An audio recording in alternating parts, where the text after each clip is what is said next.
I know you had a very interesting story about how you and Thando. So we were just both at a gig, and I've been a massive fan of Thando for ages, and I used to listen to all their SoundCloud stuff.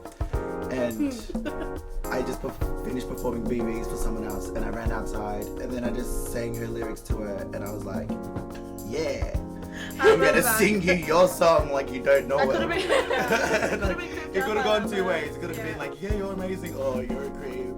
No, so flattered. So, you know, that's why you're here. And I know that you love what you do with me, so it makes it so real, and it's so easy and fun to work with you because you like the songs. If you didn't like the songs, we'd have a problem. Yeah, it's a really big problem. Yeah. If you watched The Voice last season, 2014, you would have seen Miss Thando. I think I did a lot of growing being on the show because when I first went on it, I didn't really know what to expect. So I think as I got further and further at each stage, I kind of realised what I was wanting to get out of it, and that made the whole experience really good for me because as soon as I got off the show, I felt super motivated to get my own music off the ground. And I mean, everyone has a different perception of what success is. My perception of success is not topping the charts as a pop star and, you know, jet setting. My perception of that is to have people connect with music that I write from the heart. And The Voice was really good because it gave me a platform to be able to share that with people who wouldn't have necessarily heard of me before. So yeah, super grateful for the opportunity. It was good playing pop star for a few months and then knowing that that's not what I want. But yeah, it would just be amazing to get to play abroad because I think there's such a market for R&B abroad. There isn't really much of a market for it here in Australia, which is sad.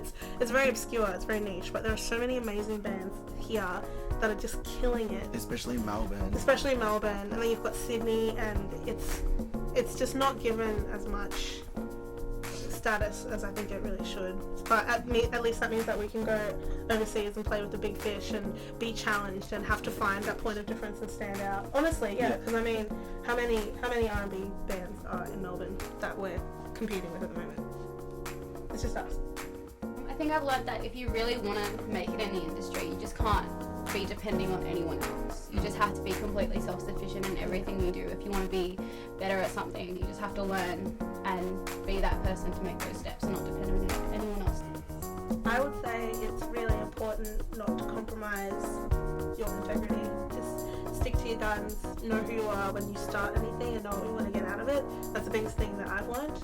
And it's like when you're offering like that little piece of your soul in your original music, you know, you don't want that to send a bad message, and you don't want it to be like, because you're offering yourself, therefore you have to put your all. Like, we've been trying to record an EP for like the past year. Since like November of last year. We were meant to have it ready for the tour and just didn't happen because we're having too much fun in the studio.